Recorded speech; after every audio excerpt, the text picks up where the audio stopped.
जय हिंद। आज की इस वीडियो में हम लोग देखेंगे फिजिक्स फाउंडेशन का नेक्स्ट चैप्टर।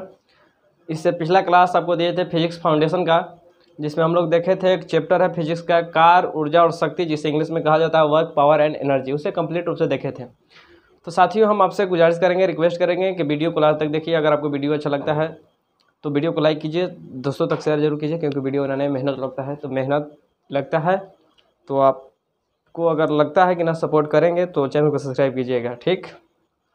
और दोस्तों तक शेयर जरूर कीजिएगा ताकि उनको भी पता चले, क्योंकि वीडियो ज़्यादा सर्च बार में नहीं आ रहा, जिसके कारण वीडियो का व्यू जो है कुछ बेहतर नहीं होते जा रहा है।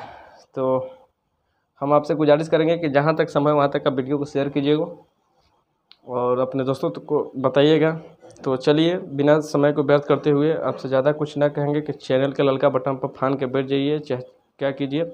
हाँ, लेकिन आप खुद डिसाइड कीजिए। अगर आपको मतलब इस चैनल से कुछ बेनिफिट है तो चैनल को सब्सक्राइब जरूर कीजिए, वीडियो को लाइक कीजिए या मत कीजिए, ये आप पे डिपेंड करता है। लेकिन चैनल को सब्सक्राइब कीजिए, दोस्तों तक शेयर जरूर कीजिए। चलिए, पिछला क्लास में आपको हम बताए थे कार, ऊर्जा, शक्ति, वर्क, पावर और एनर्जी। उसे कंप्लीट रूप से इतना बेहतर अंदाज में पढ़ाए हैं कि आपको समझ में आ गया होगा। आज की इस वीडियो में हम देखेंगे द्रव्यमान केंद्र, जो फिजिक्स का एक चैप्टर होता है। क्या? द्रव्यमान केंद्र। द्रव्यमान केंद्र को इंग्लिश में हम लोग एकदम आराम से कह सकते हैं mass centre, mass centre, mass centre, mass centre. लेकिन हम जानते हैं कि इंग्लिश को जब भी लिखते हैं तो इधर से इधर वाला वर्ड का इंग्लिश पहले लिखते हैं, यानी दायां साइड का जो इंग्लिश होता है उसे पहले लिखते हैं। जैसे राम की गाड़ी, राम की गाय। चलिए, राम की गाय, तो इसी को लिख देते हैं राम्स, राम्स काऊ लिख देते हैं ना। जब हम लिखते हैं कि वह खाता है, वह खाता है, वह खाता है, तो इसको क्या बना देते हैं? ही ईट्स बनाते हैं, ही ईट्स। लेकिन जब हम बनाएंगे कि वह गाना गाता है तो बनाएंगे कि ही सिंग अ सॉन्ग, यानी सिंग को पहले लाएंगे, यानी गाना शब्द को, यानी जो गाता है उसे पहले लाएंगे, और गाना यानी जो गाना है सॉन्ग उसको बाद में लेकर जाएंगे। बस वही बात है कि इंग्लिश को हम लोग इस शब्द से पहले लेकर आएंगे और इसको इंग्लिश में लिख देंगे सेंटर मास। क्या कह देंगे मेरे दोस्त? Centre, centre mass, centre mass. समझने के लिए आप मास सेंटर भी कह सकते हैं, सेंटर मास भी यहाँ पे सही है। यानी आप सेंटर मास कहिए या मास सेंटर कहिए, कोई दिक्कत किसी प्रकार का नहीं है।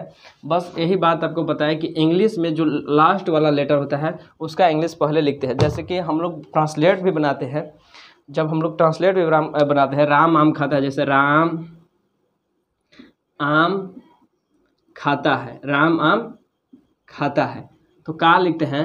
Ram Yeats a mango, a mango. देखिए क्या कहना चाहते हैं, राम जहाँ था वही लिखे, लेकिन पहले यहाँ जो खाता है उसका इंग्लिश पहले आ गया, आम का इंग्लिश बाद में चल गया।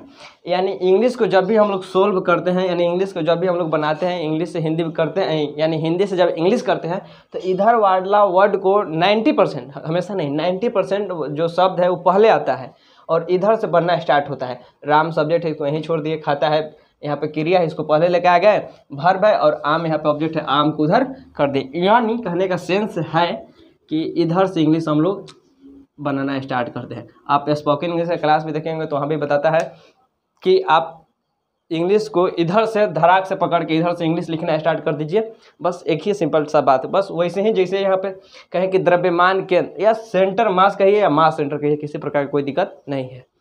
तो आखिर जब यहाँ पे चैप्टर हम लोग पढ़ रहे हैं कि द्रव्यमान केंद्र, तो यहाँ पे सबसे पहले हम लोग समझेंगे कि आखिर द्रव्यमान केंद्र क्या होता है। और यहाँ पे कहिए कि सर इंग्लिश भी थोड़ा बता दिए। चलिए, कोई दिक्कत नहीं, ज्ञान लेने की बात है, कहीं से भी कुछ भी आया, लेकिन ज्ञान लीजिए, बात खत्म। तो यहाँ चैप्टर का नाम है द्रव्यमान केंद्र, जिसे इंग्लिश में कहते हैं सेंटर मास। तो आखिर सेंटर मास क्या होता है? देखिए, एकरा एकदम आप उदाहरण से समझ सकते हैं। क्या है, कैसे यहाँ पे उदाहरण से आप समझ सकते हैं। सेंटर मास कहने का अर्थ है, सेंटर मास, सेंटर माने बीच में, सेंटर कहने का अर्थ क्या होता है मेरे दोस्त? बीच में। जैसे कोई वृत्त है, क्या है? कोई वृत्त है, तो वृत्त का यहाँ सेंटर होता है। सेंटर कहाँ होता है? यहाँ। यहाँ कहने का अर्थ है एकदम बीच में। कहाँ होता है मेरे दोस्त? बीच में। कहाँ होता है? एकदम बीच में, बीचों बीच इसका सेंटर होता है। तभी ना हम लोग जानते हैं कि यहाँ से यहाँ तक की दूरी, या यहाँ से यहाँ तक की दूरी, या यहाँ से यहाँ तक की दूरी आपस में सब क्या होगा? बराबर होगा। आपस में क्या होगा? बराबर बराबर होगा। यानी वृत्त में त्रिज्या का काम करता है। यानी सभी जगह से इसका दूरी जो होता है इक्वल होता है। कैसे इक्वल होता है? ये बीच में है, एकदम मिडिल में है। यहाँ से कहीं के भी आप दूरी को मेजर कीजिएगा तो वो इक्वल होगा। यानी सेंटर हमेशा बीच में होता है। सेंटर कहने का सेंस ही होता है कि वह मिडिल पार्ट है, बीच का पार्ट है, यानी बीच का पोर्शन है। तो एकदम आराम से समझिए कि जब सेंटर बीच में है, यहाँ कह रहा है द्रव्यमान, यानी द्रव्यमान जो है किसी भी वस्तु का, किसी भी पिंड का, किसी भी आप जो भी आपके मन में आवे, बस उसके बारे में इतना समझिए कि अगर हम सेंटर कह रहे हैं तो सेंटर बीच में आएगा। सेंटर कहाँ आएगा? बीच में आएगा। चलिए सेंटर समझिए कि सेंटर हमेशा बीच में आएगा। सेंटर कहाँ आएगा? बीच में आएगा। तो सेंटर यदि बीच में आएगा तो हम लोग यहाँ पे सेंटर समझ गए कि ये सेंटर है। कौन चीज़ है? सेंटर है। सेंटर कहते ही दिमाग में खटाक से आएगा क्या? बीच के बात कह रहे हैं सर, यानी आप कहना चाहते हैं कि सेंटर हमेशा बीच में आएगा। समझ में आ रहा है कि थपड़िया दें? आराम से देखिए, हमको लगा कि आप सो रहे हैं। तो सेंटर कहने का मतलब सेंटर जो है वो हमेशा बीच में रहता है। उसके साथ यानी सेंटर के साथ मास लगा हुआ है। सेंटर के साथ कहाँ क्या लगा हुआ है? मास। यानी सेंटर पर ही इसका मास होगा। कहाँ होगा मेरे दोस्त? सेंटर पर ही इसका क्या होगा? मास होगा। क्या होगा? मास होगा। इसी को हिंदी में द्रव्यमान कहा जाता है। द्रव्यमान कहा जाता है। यानी सारा का सारा जो द्रव्यमान है, जो मास है, द्रव्यमान है, वो कहाँ पे है? सेंटर पे है। कहाँ पे है मेरे दोस्त? सेंटर पर है। सेंटर पर। एकदम आराम से समझिएगा, एकदम बारीकी से आपको समझा देंगे, किसी प्रकार कोई दिक्कत नहीं होगा। फिजिक्स हड़बड़ा के ना, फिजिक्स एक सब्जेक्ट ऐसा है जो आपको फील करके पढ़ना पड़ता है। सारे बात आपको इतिहास पढ़ाया जाएगा तो बताया जाएगा कि हाँ उस समय रावण राम ये हुआ वो हुआ, आपको देखने को नहीं मिलेगा, फील करने के मत ना मिलेगा। लेकिन फिजिक्स ऐसा है जो आप फील कर सकते हैं कि हाँ सर, आपको बताया जाएगा कि जब धातु से करंट जाता है तो मारता है एकदम झटाक से। अपना ट्राई है तो चेक कर लीजिए, मारेगा एकदम फटाक से कि नींदे फाट जाएगा। बस वैसे ही समझ लीजिए।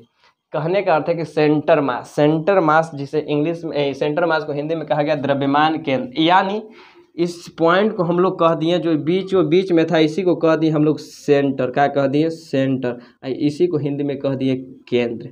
यानी केंद्र का है केंद्र। तो यहाँ पे चैप्टर पढ़ रहे द्रव्यमान केंद्र, यानी वैसा वस्तु, पिंड, कुछ भी जिसका सारा के सारा द्रव्यमान यानी टोटल जो मास है किस पे लगे?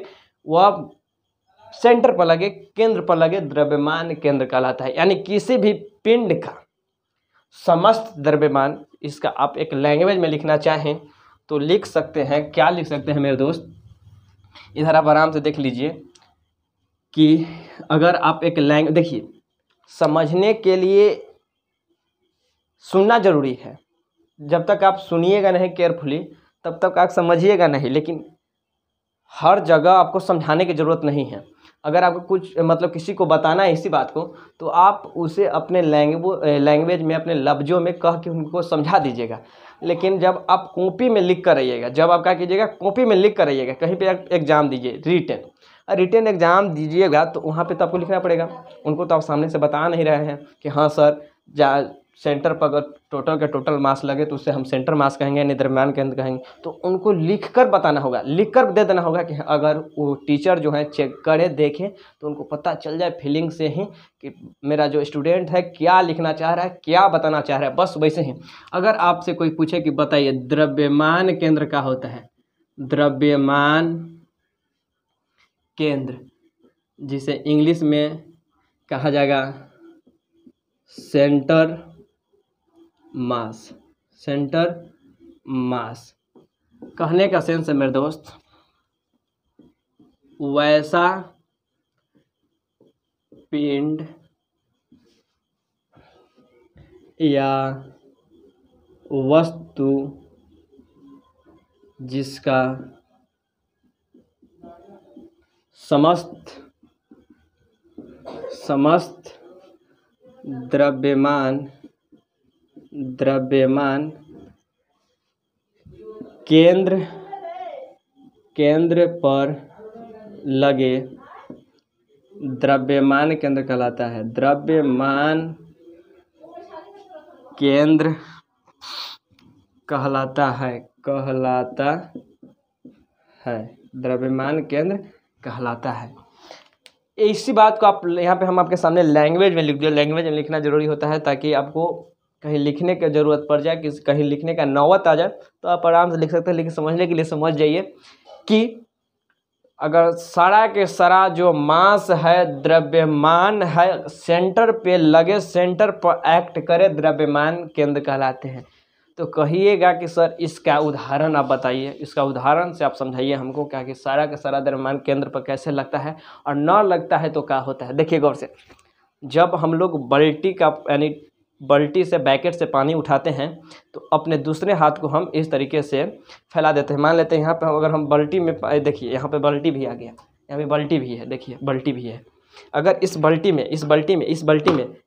पानी है, इस बाल्टी में क्या है, पानी है। अगर इसे हम लोग यहाँ से ऐसे ऐसे करके टांगे, ऐसे पकड़े, ऐसे उठाएं, तो ऐसे हम लोग को उठाने के लिए दूसरा हाथ को जैसे जैसे हम लोग अपने कल से यानी हैंडपम्प से इसमें पानी डालते हैं, पानी भरते हैं और इसको उठाते हैं, तो दूसरे हाथ को अपने हम लोग इस तरीके से फैला देते हैं। आखिर क्यों फैला देते हैं? बस वैसे ही जब हम लोग पहाड़ पे चढ़ते हैं तो आगे की ओर झुक जाते हैं। आखिर क्यों झुक जाते हैं? तो हम लोग वहाँ पे जो द्रव्यमान केंद्र है यानी सेंटर मास है, उसी को हम लोग एक कांस्टेंट करते होते हैं, यानी एक नियत पॉइंट पर लाते हैं। यानी जहाँ पे हम लोग को सेंटर मास चाहिए, जहाँ से हम लोग स्टेबल होंगे, वहाँ पे लाना चाहते हैं। अगर हम लोग इधर से पानी उठाएं और इधर से हम लोग बाजू नहीं खोले तो इस साइड हम लोग गिर जाएंगे, इस साइड क्या हो जाएंगे, गिर जाएंगे, इस साइड क्या हो जाएंगे, गिर जाएंगे। क्योंकि इस साइड जो है ज़्यादा लोड है, इस साइड जो है ज़्यादा लोड है, तो इस साइड ज़्यादा लोड है तो इस साइड हम लोग झुक जाएंगे। तो सेंटर मास को इक्वल करने के लिए, यानी हम इधर झुके नहीं, स्टेबिलिटी करने के लिए, यानी संतुलन में लाने के लिए, क्या करने के लिए, संतुलन में लाने के लिए, यानी एस्टेब्लिश करने के लिए, यानी संतुलन में करने के लिए हम लोग अपने दूसरे बाह को फैला देते हैं ताकि इधर हम लोग झुके नहीं और गिरे नहीं। यानी जब हम लोग बैकेट से पानी को उठाते हैं, बाल्टी से पानी को उठाते हैं, तो हम लोग सेंटर मास को संतुलन करने के लिए हम लोग दूसरे हाथ को फैला देते हैं। बस वैसे ही जब हम लोग पहाड़ पर चढ़ेंगे तो पहाड़ तो कुछ ऐसा होगा नहीं, पहाड़ तो ऐसा होगा ही नहीं समतल, पहाड़ कुछ इस तरीके से होगा। तो हम लोग यहाँ से अगर चढ़ना स्टार्ट करें, कुछ ज़्यादा ही तीखा बन गया, मान लेते हैं ऐसे ऐसे ऐसे ऐसे ऐसे, तो हम लोग यहाँ से चढ़ना स्टार्ट करें तो हम लोग इस पर कैसे चढ़ेंगे? तो इस पर चढ़ने के लिए जब हम लोग आगे की ओर झुक जाएंगे, तो यहाँ पे जो सेंटर मास है वो ग्रेविटी के साथ संतुलन में आ जाएगा और हम लोग आसानी से चढ़ पाएंगे। अगर हम लोग खड़े खड़े चढ़ना चाहें बिना झुके हुए तो हो सकता है इधर से चढ़ते समय हम लोग इधर से पलट जाएं और गिर जाएं। तो हम लोग सेंटर मास को, द्रव्यमान केंद्र को संतुलित करने के लिए, इक्विलिब्रियम में लाने के लिए हम लोग झुक जाते हैं। बाल्टी से पानी जब लाते हैं तो एक हाथ को अपने हम लोग हाथ को फैला देते हैं ताकि इधर हम लोग झुके नहीं और गिरे नहीं। उस समय हम लोग क्या करते हैं, तो द्रव्यमान केंद्र यानी सेंटर मास को ही संतुलन में करते हैं, यानी संतुलित करते हैं ताकि हम लोग गिरे नहीं। बस वैसे ही पहाड़ पर जब चढ़ते हैं तो हम लोग अपने आप को आगे की ओर झुका देते हैं ताकि हम लोग गिरे नहीं, न तो आगे की ओर नहीं झुकेंगे तो जो द्रव्यमान केंद्र है हम लोग का ऊपर चला जाएगा और हम लोग पीछे की ओर गिर जाएंगे। बस वैसे ही किसी यात्री को गौर से समझिएगा। यहाँ तक हम उम्मीद करते हैं कि आपको समझ में आ गया होगा। हम फिजिक्स एकदम आपको फील करवा देंगे। देखिए थोड़ा गर्मी ज़्यादा है। जब यात्री बस पर बैठता है, जब यात्री कहाँ बैठता है, मान लेते हैं कि हम लोग का एक कोई प्यारा सा बस है, क्या है, कोई प्यारा सा बस है, कोई प्यारा सा बस है। तो जब इस बस पे यात्री बैठता है तो पहले इसमें अंदर यात्री को बैठाया जाता है। जब यात्री अंदर बैठकर कंप्लीट रूप से भर जाता है तो मजबूरन बस, या बिहार और यूपी में तो छत पर बस पे बैठना आम बात है।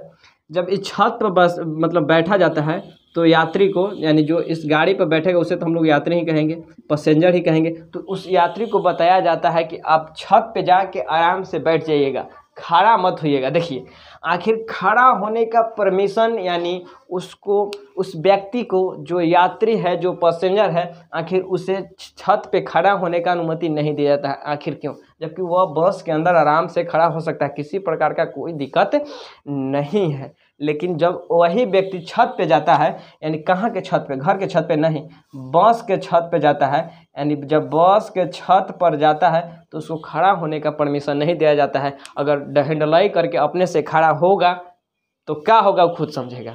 लेकिन जो बस का कंडक्टर होता है या बस का जो भी हो, वो उस व्यक्ति को बताता है कि आप छत पे जाइए तो आराम से बैठ जाइएगा, खड़ा मत होइएगा। देखिए हम लोग का जो नाभि है, नाभि कहने का मतलब यहाँ पे ढूंढी नाभि, वहाँ पे हम लोग को पूरा शरीर का सेंटर ऑफ मास काम करता है। कहाँ? यहाँ पे नाभि के पास, नाभि के पास हम लोग को पूरा शरीर का सेंटर ऑफ मास काम करता है। अगर यहाँ पे हम लोग खड़ा हो जाएंगे, यहाँ पे बस पे खड़ा हो जाएंगे, तो हम लोग का सेंटर ऑफ मास जो है, सेंटर ऑफ जो मास है वो हम लोग का ऊपर चला जाएगा। काहे कि तो हम लोग अभी धरती के साथ यहाँ पे संतुलन में है, इस नाभि के साथ, पृथ्वी के साथ यहाँ पे संतुलन में है। अगर हम लोग छत पे गए, बस के छत पे चले जाएंगे तो वहाँ हम लोग को पृथ्वी पे थोड़ा खड़ा है, हम लोग तो वहाँ से लगभग 10-12 फुट, मतलब 12 फुट ऊपर, 12 फुट कहाँ, 12 फुट ऊपर, यानी गाड़ी के छत पे खड़ा है। तो हम लोग का सेंटर ऑफ मास जो है, जब हम लोग उस पर खड़ा होंगे तो थोड़ा ऊपर चला जाएगा। मतलब हम लोग का सेंटर जो ऑफ मास है, यानी द्रव्यमान के अंदर ऊपर चला जाएगा। ऊपर कहाँ चला जाएगा? हम लोग छत पे खड़ा है। अभी हम लोग के जो नाभि है ये पृथ्वी के साथ सेंटर ऑफ मास जो है संतुलन में है। अगर हम लोग बस पे खड़ा हो जाएंगे, उससे भी कुछ ऊंचा वस्तु पर खड़ा हो जाएंगे, तो हम लोग जब ऊपर खड़ा होंगे तो हम लोग का सेंटर ऑफ मास जो है ऊपर चला जाएगा। कहाँ चला जाएगा मेरे दोस्त? Centre of mass, centre of mass यानी द्रव्यमान केंद्र जो है कहाँ चला जाएगा? ऊपर चला जाएगा। ताकि हम लोग खड़ा है, आप ही समझिए, हम लोग खड़ा है तो हम लोग का सेंटर ऑफ मास ऊपर चला जाएगा, तो मैंने ऊपर चल जाएगा। तो जब ऊपर चल जाएगा तो सेंटर ऑफ मास ऊपर चल जाएगा। अब बस चलेगी, तो बस जब चलेगी, गौर से समझिए, सेंटर ऑफ मास ऊपर चला गया और बस चलेगी तो उधर से हवा जो है इधर से प्रेशर लगेगी। हवा तो इधर से प्रेशर जरूर लगाएगी, क्योंकि दुनिया में आपको बताया गया है कि दुनिया के मतलब कोई, मतलब देखिए गौर से समझिए, आपको केमिस्ट्री में बताया गया होगा, जब केमिस्ट्री का फाउंडेशन बैच स्टार्ट होगा तो आपको बताएंगे कि पदार्थ है, पदार्थ दुनिया के वह चीज़ जिसे आप आँख से देख रहे हो वो पदार्थ ही है, और जो न देख रहे हैं वो पदार्थ है। जैसे हवा को आप नहीं देख पाते हैं, लेकिन हवा भी एक पदार्थ है। बस यहाँ से हवा यहाँ पे एक्ट करेगा, क्या दुनिया में कोई जगह खाली है ही नहीं, कुछ नहीं है, तो वहाँ पे हवा भरा हुआ है, तो ये हवा इस पर प्रेशर लगाएगा। अब बाइक पर भी देखे होंगे, बाइक पर बैठते हैं तो अब जितना स्पीड करिएगा गाड़ी को, मतलब गाड़ी को, अपने बाइक को जितना स्पीड कीजिएगा, प्रेशर उतना उधर से ज़्यादा लगना स्टार्ट करेगा। आप 30 के स्पीड चला रहे हैं तो प्रेशर कम है, 60 में चलेगा तो थोड़ा ज़्यादा लगेगा, 90 कर दीजिएगा तो प्रेशर हाई लगेगा, एकदम आपके ऊपर लगेगा सक सक सक, मतलब उधर से दबा के चोट लगता है हवा से। बस ऐसे ही जो हवा है इस पर प्रेशर लगाना स्टार्ट कर देगा। प्रेशर लगाना क्या कर देगा? स्टार्ट कर देगा। यानी यहाँ पे हवा जो है, जिसे इंग्लिश में कहा जाता है एयर, जो यहाँ पे एयर है, हवा है जो उपलब्ध है यानी प्रेजेंट है, वो इस व्यक्ति पे, इस यात्री पे एक्ट होना स्टार्ट कर देगा, लगना स्टार्ट हो जाएगा। और हम यहाँ पे आपको बताया है कि इसका सेंटर ऑफ मास जो है ऊपर चला गया है। कहाँ चला गया है? ऊपर चला गया है। तो ये आसानी से प्रेशर इसको धक्का दे देगा, आसानी से क्या कर देगा? इसको धक्का दे देगा और ये बस गिर जाएगा। तो बस से गिरने से इसका यहाँ पे दुर्घटना भी हो सकता है। क्या हो सकता है?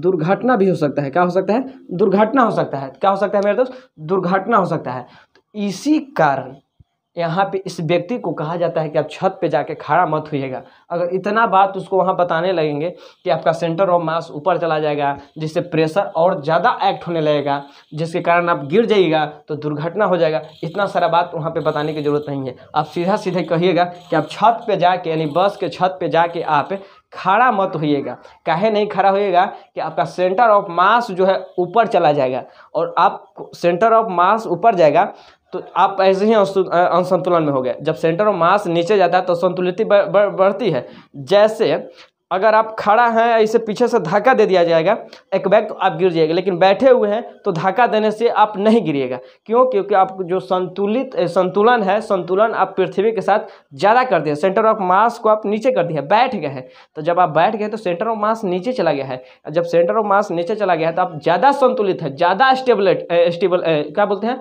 स्टेबिलिटी है।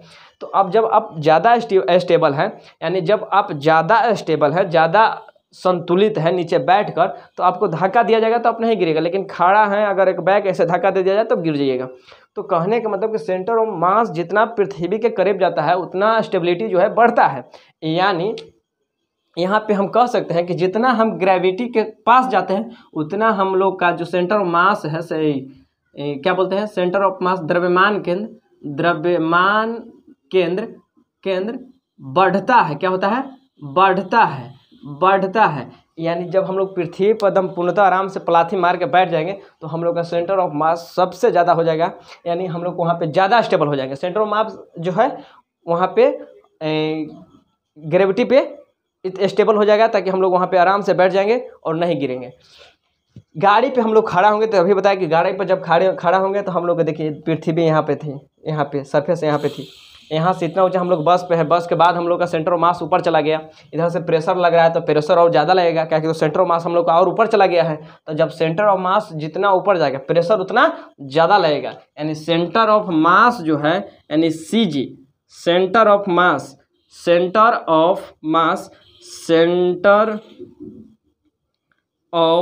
मास जितना ऊपर जाएगा प्रेशर उतना ज़्यादा लगेगा, यानी सेंटर ऑफ मास जितना ऊपर जाएगा प्रेशर उतना ज़्यादा लगेगा, सेंटर ऑफ मास जितना ऊपर जाएगा प्रेशर उतना ज़्यादा लगेगा। तो यहाँ पे आप गौर से समझिए कि आखिर हम यहाँ पे बताना क्या चाहते हैं कि सेंटर ऑफ मास जब ऊपर चला गया तो मान लेते हैं कि यहाँ पे हम बैठ गए, छत पे जाके बैठ गए, तो सेंटर ऑफ मास जो है नीचे चला गया, यानी जो द्रव्यमान केंद्र है जो नीचे चलाएगा, वहाँ पे हम लोग ज़्यादा स्टेबल हो जाएंगे और हवा जो है उसके प्रेशर से हम लोग को कुछ नहीं होगा, हम लोग गाड़ी के छत से नहीं गिरेंगे। इसलिए यात्री को बताया जाता है कि आप गाड़ी के छत पे जाइएगा तो आराम से बैठ जाइएगा, वहाँ पे खड़ा होने की कोई ज़रूरत नहीं है। यहाँ तक हम उम्मीद करते हैं कि आपको समझ में आ गया होगा। चलिए जितना बताएं उतना हम यहाँ पे लिख के बता देते हैं कि आखिर द्रव्यमान केंद्र को हम लोग कब कब स्टेबल करते हैं, यानी संतुलित करते हैं, यानी इक्विलेट करते हैं।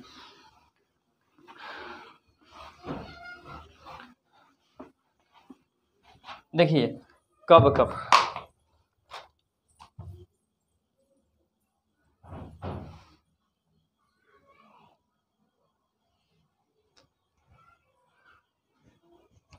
ज़्यादा गर्मी लग रहा है मेरे दोस्त। देखिए आप लिख लीजिए कि जब हम लोग पानी से भरे बाल्टी को उठाते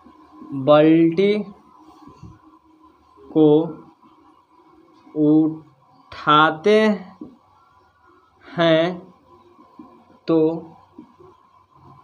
दूसरे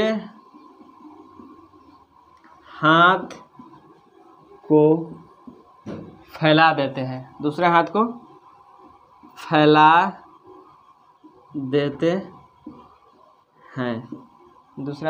फैला देते हैं। वीडियो रिकॉर्ड हो रहा है या नहीं देख लेते हैं, ठीक है।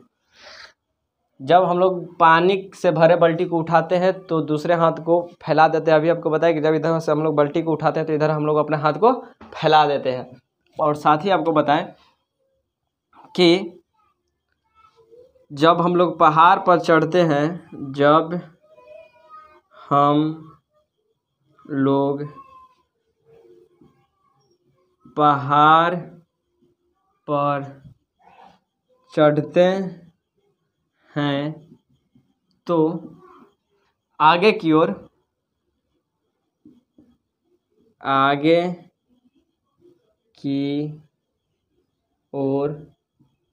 झुक जाते हैं,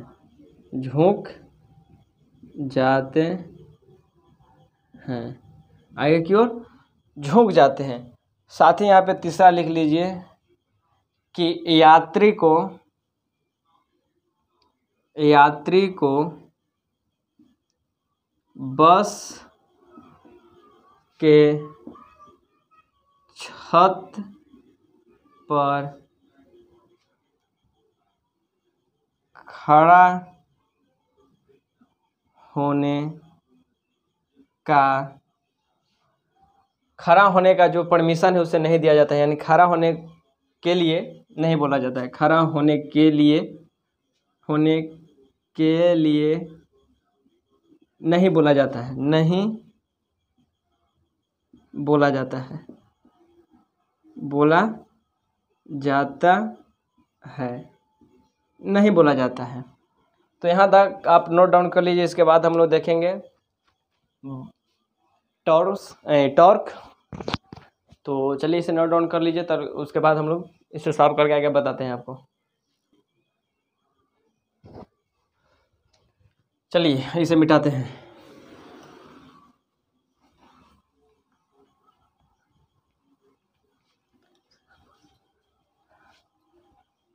कोई दिक्कत न हुआ होगा, यहाँ तक समझ गए होंगे।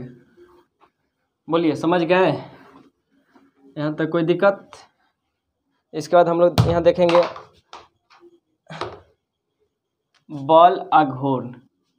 क्या देखेंगे मेरे दोस्त?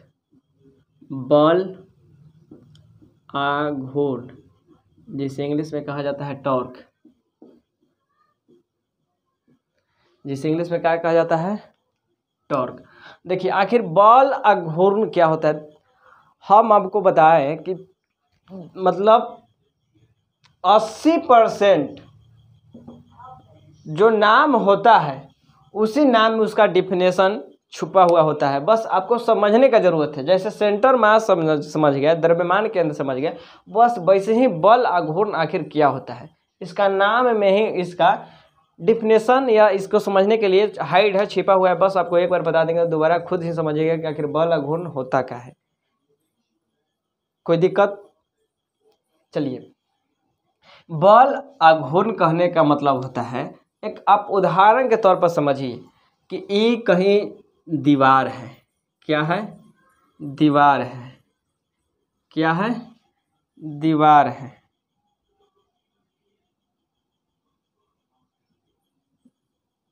दीवार है। क्या है? दीवार है। ये दीवार है। ये दीवार में यहाँ पे दरवाज़ा को लगा दिया जाता है। क्या किया जाता है?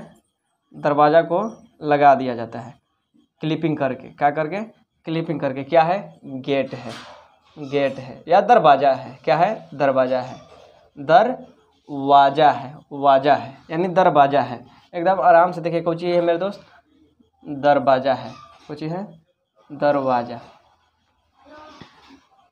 तो हम लोग जब दीवार से इस तरीके से दरवाजे को, गेट को अटैच कर देते हैं, यहाँ पे लगा देते हैं कुंडी पकड़ने के लिए। तो जब हम लोग इस दरवाजे को खोलना होता है तो यहाँ से पकड़ते हैं, इधर खींच लेते हैं। जब इसी दरवाजे को हम लोग को बंद करना होता है तो इधर से टेल के इसको हम लोग सटा देते हैं। यानी हम लोग कुछ न कुछ क्या करते हैं? बल लगाते हैं। क्या करते हैं? बल लगाते हैं। जब हम लोग बल, देखिए घुमाना हमको यहाँ से है। कहाँ से घुमाना है? घुमाना हमको इसको मतलब जहाँ से दीवार से अटैच है, जुड़ा हुआ है, कंसल्ट है, वहाँ से हम लोग को घुमाना है। लेकिन बल हम लोग यहाँ लगाते हैं। कहाँ लगाते हैं? थोड़ा सा दूर लगाते हैं। यानी हम लोग बल यहाँ पे लगा रहे हैं। कहाँ पे लगा रहे हैं? यहाँ पे लगा रहे हैं। और घुमाना हम लोग को यहाँ से है। घुमाना कहाँ से है? घुमाना हम लोग को यहाँ से, लेकिन बल हम लोग यहाँ पे लगा रहे हैं। तो हम लोग दरवाजे को घुमाने के लिए जो बल लगाते हैं, बस बल आघूर्ण यानी टॉर्क लगाते हैं। देखिए यहाँ पे बल हम लोग जो वास्तविक तौर पे लगाते हैं, वह जहाँ पे हम लोग को वर्क करना होता है, जहाँ पे कार्य करना होता है, उसे कुछ दूरी पर लगाते हैं। तो मान लेते हैं कि यहाँ से यहाँ तक का जो दूरी है वह डी है। क्या है? डी है। हम लोग टॉर्क को टाउ द्वारा लिखते हैं। देखिए ये टाउ का सिंबल है, यानी टी में हम लोग तन में नीचे से टेढ़ कर देते हैं। यहाँ पे जो हम लोग बल लगाते हैं, यानी जो फोर्स लगाते हैं, वो डिस्टेंस, जो फोर्स लगाते हैं यानी फोर्स इंटू डिस्टेंस जो होता है वो टॉर्क के बराबर होता है। यानी बल आघूर्ण जो होता है, बल आघूर्ण, यहाँ पे आप गौर से समझिए, जो बल आघूर्ण होता है वो बल गुना दूरी के बराबर होता है। बल गुना दूरी, बल गुना दूरी। आप गौर से समझिए कि हम लोग को काम करना था यहाँ पे, यानी यहाँ पे हम लोग को दरवाज़ा को बंद या खोलना था, दरवाज़ा को बंद करना था या खोलना था यहाँ से। यानी काम तो यहाँ पे हो रहा था। इसका दो जो लगा होता है क्लिप, यहाँ पे लगा होता है। काम यहाँ पे करना है लेकिन बल हम लोग यहाँ पे लगा रहे हैं। कितना दूरी पे लगा रहे हैं? डी दूरी पर, डी दूरी पे लगा रहे हैं। कितना फोर्स लगा रहे हैं? एफ फोर्स लगा रहे हैं। यानी यहाँ से यहाँ तक जो फोर्स लगा यानी एफ इंटू डी वही बल आघूर्ण हुआ। यानी किसी भी रोटेट के अनुसार यानी किसी भी घूर्णन के लिए जो हम लोग बल लगाते हैं, यानी जब भी हम लोग किसी घूर्णित काल के लिए यानी रोटेशनल फोर्स के लिए, यानी किसी भी मतलब आप गौर से समझिए कि यहाँ पे दरवाजा को हम लोग को घुमाना ही है, यानी इधर से खींचना है और इधर जाके पुश करना है, यानी इधर सटाएंगे तो यहाँ पे हम लोग दरवाजा को क्या कर रहे हैं? घुमा रहे हैं। तो दरवाजा को घुमाने के लिए जिस फोर्स को हम लोग लगाएंगे उसे हम लोग बल आघूर्ण यानी टॉर्क कहेंगे। बस वैसे ही देखिए यहाँ पे यहाँ से यहाँ तक के लिए हम लोग डी डिस्टेंस पर जो बल लगाए, बल गुना दूरी, यानी बल को जब दूरी से गुना कर दीजिएगा तो वहाँ पे बल आघूर्ण आ जाएगा। यानी आप गौर से समझिए कि जैसे जैसे यहाँ पे हम लोग डी को इंक्रीज करेंगे यानी दूरी को बढ़ाएंगे तो फोर्स ज़्यादा लगेगा कि कम लगेगा? तो कहिए कि सर जैसे जैसे आप दूरी को बढ़ाइएगा, यानी दूरी यहाँ पे गुना में है, दूरी कोची में है? गुना में है। तो जैसे जैसे आप देखिए जब दो संख्या गुना में हो उसका एक संख्या को आप बढ़ाइएगा तो दूसरा संख्या यानी टोटल का मान बढ़ जाता है। जैसे यहाँ पे हम अभी 5 गुना 10 करें, 5 गुना 10 करें तो 50 होगा। अगर यहाँ पर 10 न रख के हम यहाँ पर 20 रख दें तो कितना हो जाएगा? तो कहेगा 100 हो जाएगा। यानी जब गुना में 2 अंक हो और किसी एक का भी आप मान बढ़ाइएगा तो उसका टोटल का मान बढ़ता है। बस वैसे ही पूछे कि अगर यहाँ पे हम डी का मान बढ़ा दे तो बल कम लगेगा कि ज़्यादा लगेगा? तो कहिए कि सर बल ज़्यादा लगेगा। उसी घटना के लिए एक हम लोग के जब यहाँ कल होता था ऊख पेरने वाला मशीन जिसको हम लोग केल्हवाड़ी कहते थे, तो ओकरा में बैल के कंधा पर इस तरीके से एक डंटा लगा दिया जाता था और यहाँ पे केल्हवाड़ी होता था यानी यहाँ पे मशीन होता था। इस डंटा को हम लोग बहुत बड़ा रखते थे। जो बैल के ये जो होता है उस पर हम लोग बहुत बड़ा डंटा को रखते थे, बहुत बड़ा मतलब लंबा लकड़ी को रखते थे और यहाँ से बैल को घुमवाते थे। काहे के लिए यहाँ से बैल को घुमवाते थे? अब आपको समझ में आ गया होगा कि जैसे जैसे हम लोग यहाँ से जैसे जैसे दूरी को हम लोग बढ़ाएंगे बल को उतना कम फोर्स लगाना पड़ेगा। काहे कम लगाना पड़ेगा? कि हम कहते हैं कि जैसे जैसे आप दूरी को बढ़ाइएगा, मान लेते हैं कि हम लोग को बल आघूर्ण 50 चाहिए। कितना चाहिए? 50 चाहिए। कितना चाहिए? 50 चाहिए। तो अगर मान लेते हैं कि दूरी को हम लोग 2 मीटर रखें तो हम लोग को 25 न्यूटन फोर्स लगाना पड़ेगा। 25 न्यूटन फोर्स लगाना पड़ेगा ताकि काहे हम लोग को बल आघूर्ण 50 चाहिए। हम लोग को बल आघूर्ण करना चाहिए 50 चाहिए। अभी ऐसा ही यूनिट बताएंगे कि क्या होगा, न्यूटन मीटर होगा। तो जब हम लोग को बल आघूर्ण 50 चाहिए, हम लोग दूरी अगर 2 मीटर रखेंगे तो 25 न्यूटन का बल लगाना पड़ेगा। लेकिन हम कह दें कि ना, आप दूरी को 10 मीटर कर दीजिए। कितना कर दीजिएगा? 10 मीटर, यानी 10 मीटर लंबा बांस को लगा दीजिए। तब आपको बल कितना लगाना पड़ेगा? तो कहिए कि सर बल 5 न्यूटन लगाना पड़ेगा। यानी कहने का अर्थ है कि अगर आप डंटा के लंबाई को बढ़ा देते हैं, यानी जहाँ से आप दूरी लगा रहे हैं या जहाँ से आप बल लगा रहे हैं ओकरा आप बढ़ा दीजिएगा तो बल आपको कम लगाना पड़ेगा। का गौर से समझिए कि जैसे जैसे आप इस दूरी को बढ़ाइएगा वैसे वैसे आपको बल कम लगाना पड़ेगा। क्या करना पड़ेगा? जैसे जैसे आप यहाँ से इस दूरी को बढ़ाइएगा वैसे वैसे, यानी कम लगाइएगा तो ज़्यादा बल लगाना पड़ेगा, ज़्यादा लगाइएगा बड़ा बांस तो और कम लगाना पड़ेगा, और ज़्यादा लगा दीजिएगा तो एकदम कम बल लगाना पड़ेगा। यानी जैसे जैसे हम लोग दूरी को बढ़ाएंगे यानी लाठी की लंबाई को बढ़ाएंगे वैसे वैसे बल हम लोग को कम लगाना पड़ेगा। तो इसी घटना पे यानी बल आघूर्ण के घटना पे ही केल्हवाड़ी में बैल से ऊख को यानी ईख को गन्ना को पेरा जाता था, जूस निकाला जाता था। कैसे? कि यहाँ से जैसे जैसे इसका लंबाई बढ़ाइएगा वैसे वैसे बल को कम मेहनत करना पड़ेगा, कम फोर्स लगाना पड़ेगा।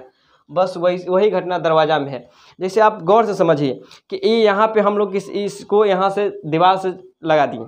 अगर आपको हम कहें कि इसको आप आगे की ओर धक्का दीजिए, इसको आगे की ओर पहुँचाइए, तो इसको आप पहुँचाने में ज़्यादा मेहनत लगेगा। और इसी का लंबाई अगर बहुत बड़ा कर दिया जाए, इसको इधर से जोड़ दिया जाए और कहा जाए कि उस मतलब अगला जो नेक्स्ट सिरा है, नेक्स्ट किनारा है, जो नेक्स्ट एज है उसको आप घुमाइए, तो वहाँ पे आप आराम से उसको घुमा दीजिएगा, वो घूम जाएगा। काहे घूम जाएगा? बस बल आघूर्ण के कारण। वहाँ पे जो इसका लंबाई है, इस मार्कर का जो लंबाई है काफ़ी बड़ा हो गया है, वहाँ पे अब कम फोर्स भी आप लगाइएगा तो वहाँ पे रोटेशन हो जाएगा, वहाँ पे घूर्णित हो जाएगा। सॉरी,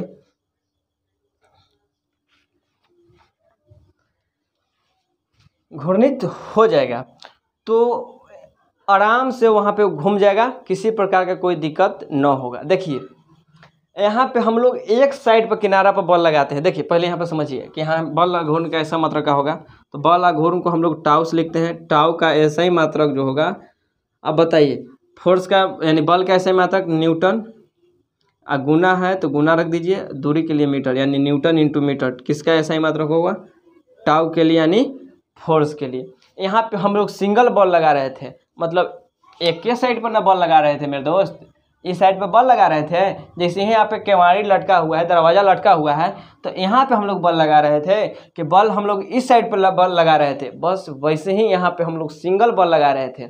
बढ़ी के आप रंदा को देखे होंगे, बर्मा को, वो ऐसे ऐसे करके जो छेदा करता है उसमें हम लोग बल युग्म का कार्य करता है। उसमें क्या करता है, बल युग्म का कार्य करता है मेरे दोस्त, बल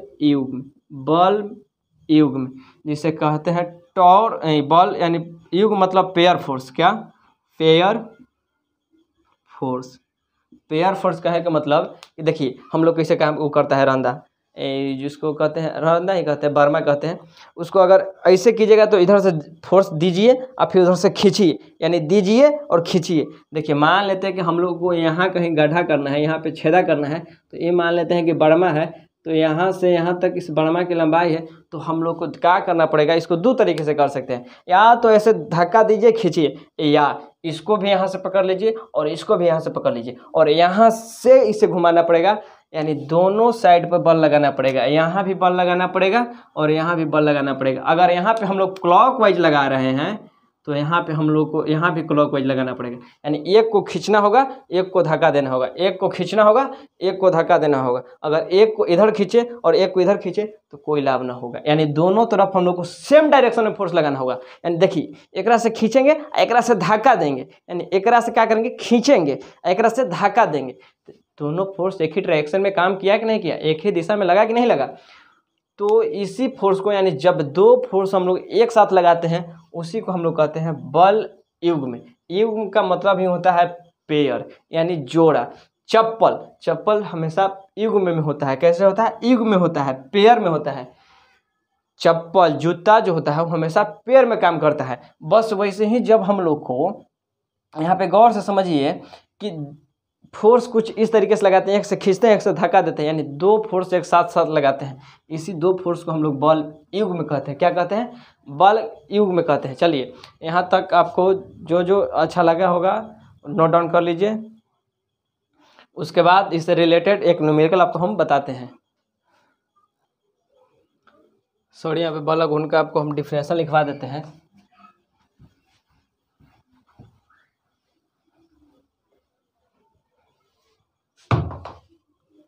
बल घूर्ण, जब हम किसी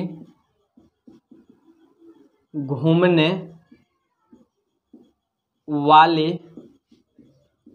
वस्तु के परितः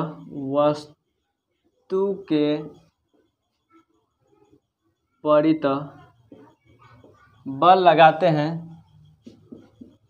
बल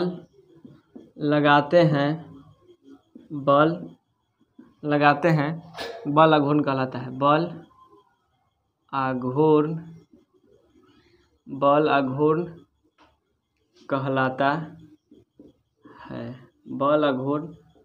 कहलाता है। बल अघूर्ण कहलाता है। यहाँ पे एक पॉइंट में लिखेगा, बल अघूर्ण को टाउ द्वारा सूचित किया जाता है। टाउ द्वारा सूचित किया जाता है। बल अघूर्ण का ऐसा ही मात्रक होता है। बल अघूर्ण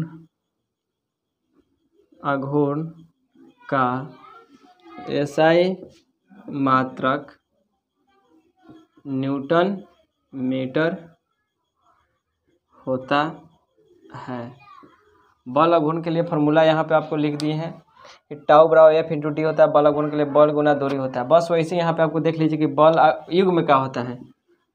जब किसी घूमने वाली वस्तु के जब किसी घूमने वाली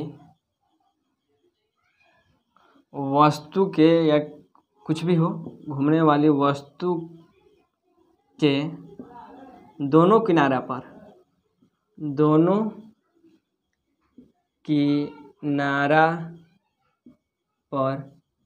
बल लगाया जाता है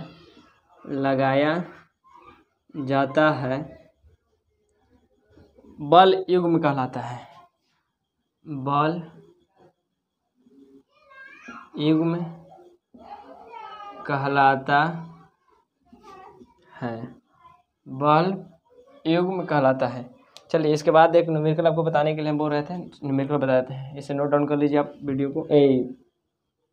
को पॉज करके। ज़्यादा हल्ला करके पढ़ाने से कुछ नहीं होता है, धीरे धीरे ही पढ़ाएं, सारा कॉन्सेप्ट क्लियर हो जाएगा तो बेहतर है। हल्ला करके पढ़ाने से क्या होगा।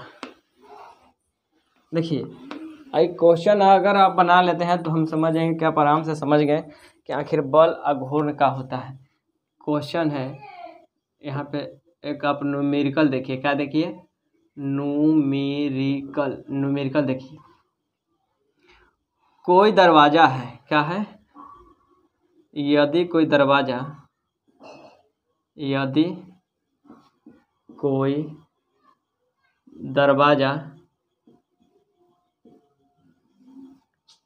की कब्जा से हैंडल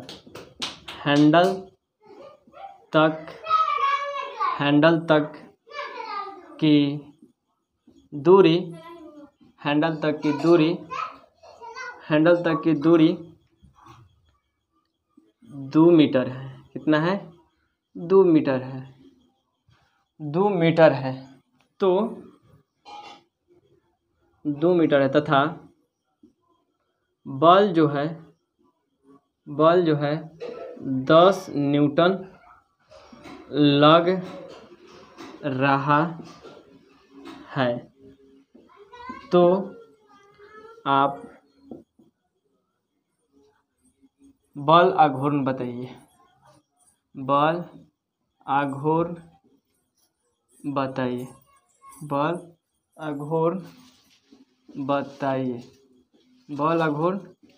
बताइए। देखिए क्वेश्चन कर रहा है, यदि कोई दरवाज़ा से कब्जा से हैंडल तक की 2 मीटर दूरी है। कितना दूरी है, 2 मीटर तक की दूरी है तथा बल जो है 10 न्यूटन लग रहा है। तो आप बल और घूर्ण बताइए।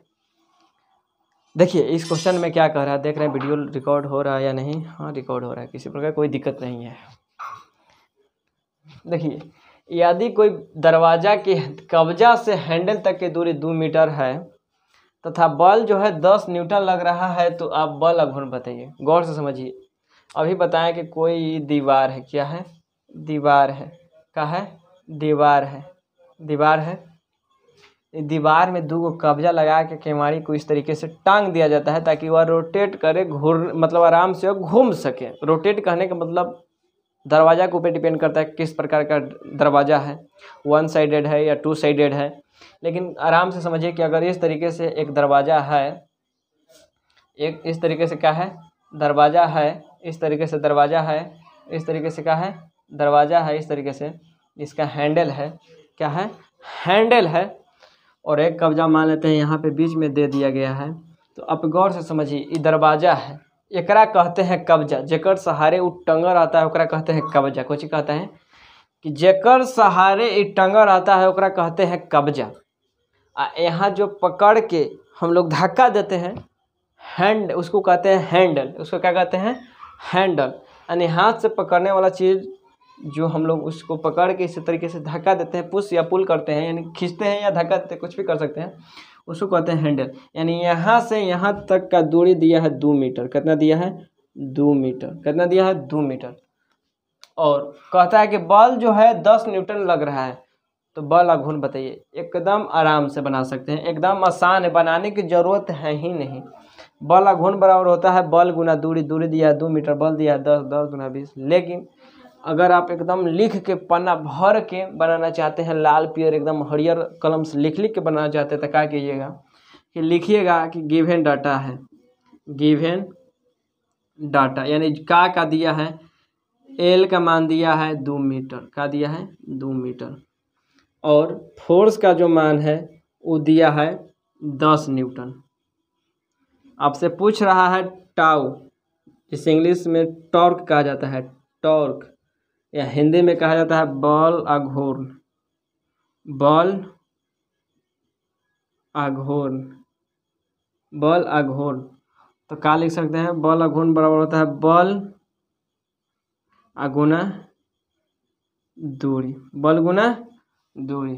बल यहाँ पे है 10 न्यूटन, और दूरी जो यहाँ पे है, यानी यहाँ पे दूरी जो है कितना है, दूरी जो है 2 मीटर, 2 मीटर। आप आपस में मल्टीप्लाई कीजिएगा तो 10 दूना 20, और यहाँ से न्यूटन को मीटर में गुणा कीजिएगा तो हो जाएगा न्यूटन इंटू मीटर।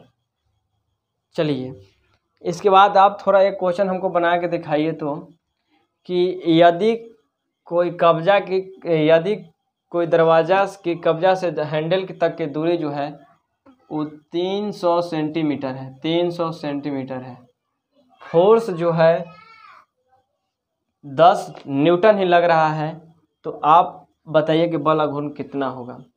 आराम से बनाइए वीडियो को पॉज करके, तब तक हम मार्कर में इंक डाल लेते हैं।